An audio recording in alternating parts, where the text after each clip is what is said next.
Hello दोस्तों, स्वागत है आपका अपने यूट्यूब चैनल डिफेंस स्टडी पे। तो दोस्तों आज मैं आपको नेवी AASSR के लिए महत्वपूर्ण पॉइंट्स बताऊंगा जो आपके इम्पोर्टेंट है नेवी के लिए। पहला क्या दिया गया है, देखिए। रदरफोर्ड के प्रयोग का प्रमुख निष्कर्ष है कि परमाणु का संपूर्ण जो धन आवेश था वो परमाणु के अंदर एक अतिसूक्ष्म स्थान में निहित रहता है। ज़्यादा इसमें इम्पोर्टेंट पॉइंट्स नहीं है, यदि होता तो मैं आपको अच्छी तरह बताऊँगा। चलिए, क्या दिया है, आवेश क्यों होता है, ठीक है। चलिए, प्रोटॉन खोज रदरफोर्ड ने की थी, ठीक है।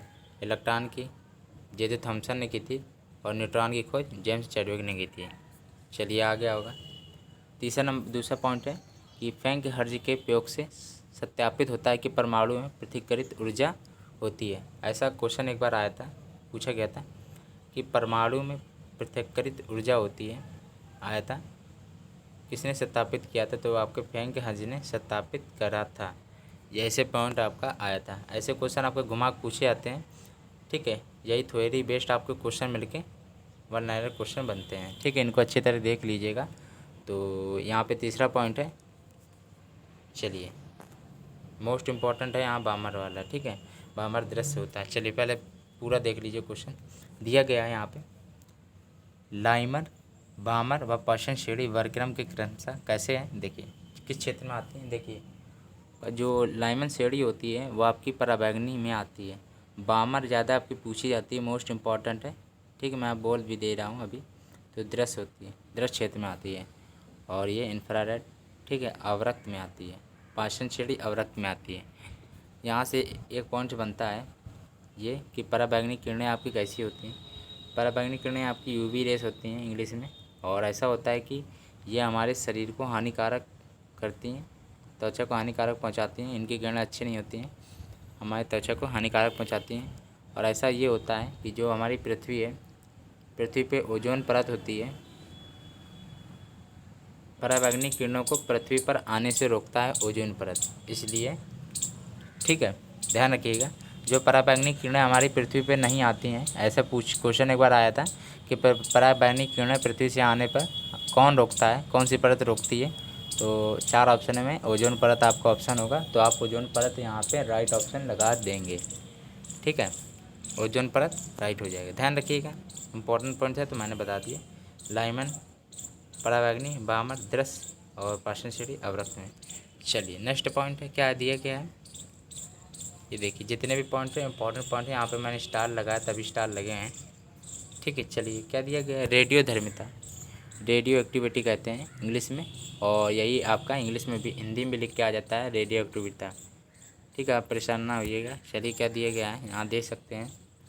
देखिए, ऐसा है कि रेडियो एक्टिविटी किसी परमाणु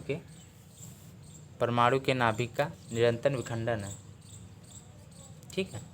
और जिसके द्वारा अल्फ़ा और बीटा व गामा में से सब कुछ, क्या दिया है, में से कुछ अथवा सभी विकर्ण और सदिश हो सकते हैं। यहाँ पे आपका इम्पोर्टेंट पॉइंट क्या बनता है, सबसे पहले तो ये देखें। देखिए, आपका नाभिकीय विखंडन क्या होता है।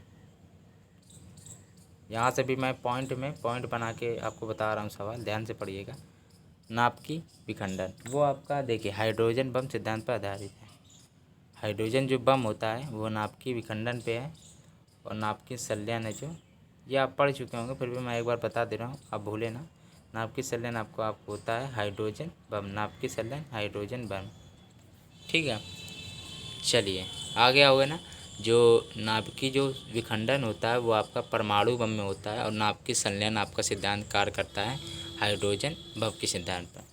और देखिए, आप धीरे धीरे देखिए, ये अल्फ़ा और बीटा के गुण भी देख लीजिए क्या क्या होता है।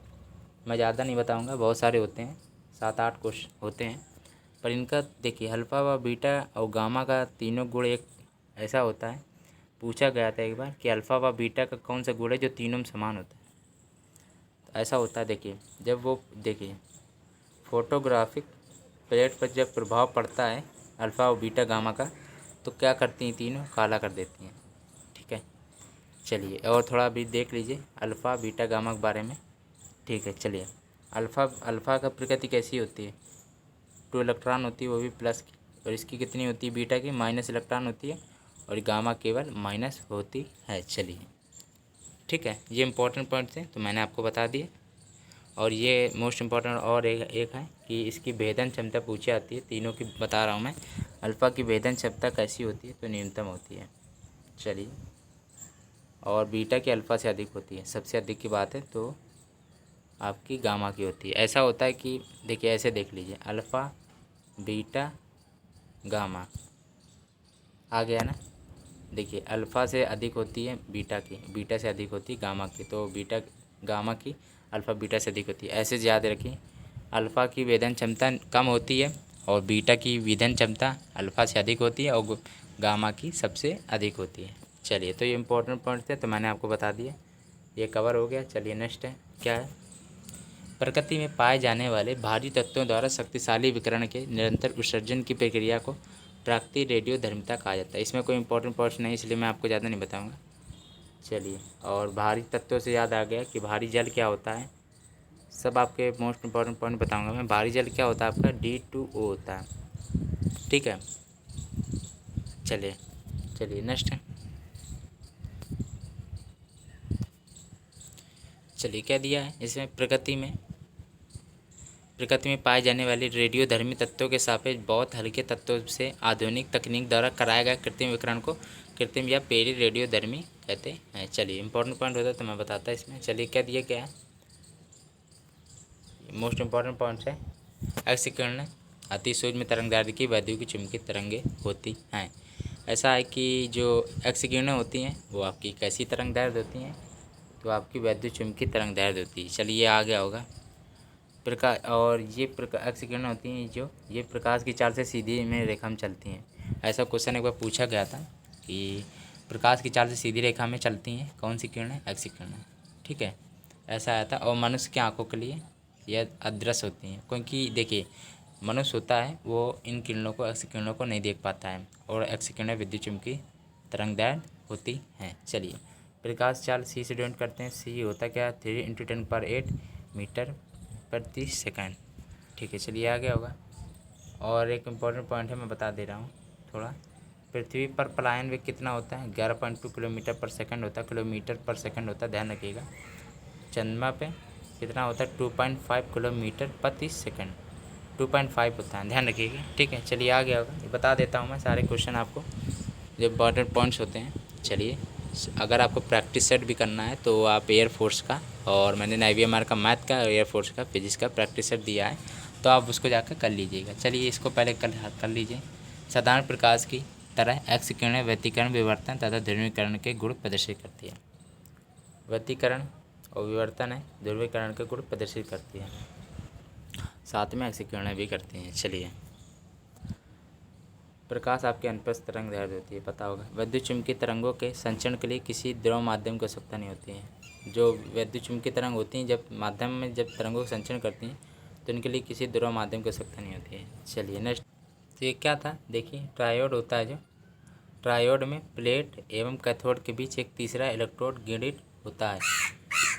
ये भी इंपॉर्टेंट पड़ता है, इनको भी याद रखिएगा। चलिए नेक्स्ट है, क्या दिया गया है, अर्धचालक है। अर्धचालक जो आपका सेमी कंडक्टर होता है, यहाँ पे मैं एनपी और पीएन संबंधित कुछ क्वेश्चन कराऊंगा, देखिए अच्छे क्वेश्चन है ये भी। अर्धचालक में अशुद्धि मिलाने पर इसकी चालकता में वृद्धि होती है। चलिए, कोई बात नहीं, कंडक्टिविटी में वृद्धि होती है। चलिए, जब देखिए ऐसा होता है कि जो अर्धचालक होती है उसमें यदि अशुद्धि मिला देते हैं तो इसकी चालकता वृद्धि होती है। अशुद्धि मिलाने की प्रक्रिया को डोपिंग कहते हैं। ये पूछा गया था, अर्धचालक में अशुद्धि मिलाने की प्रक्रिया को डोपिंग कहते हैं, क्वेश्चन बना था। चालकता वृद्धि होती है, ये भी क्वेश्चन था। चलिए, ये इंपॉर्टेंट पॉइंट आया है। आप शुद्ध अर्धचालक में पंच संयोजक अशुद्धि मिलाने पर इसको एन टाइप कहा जाता है। एन टाइप में देखिए, एन टाइप में कितने होते हैं, 5 संयोजी होते हैं, ठीक है, याद रखेंगे ना आप। चलिए ठीक है, और पी टाइप में 3 संयोजी होते हैं, बस यही पॉइंट आपको याद रखना है।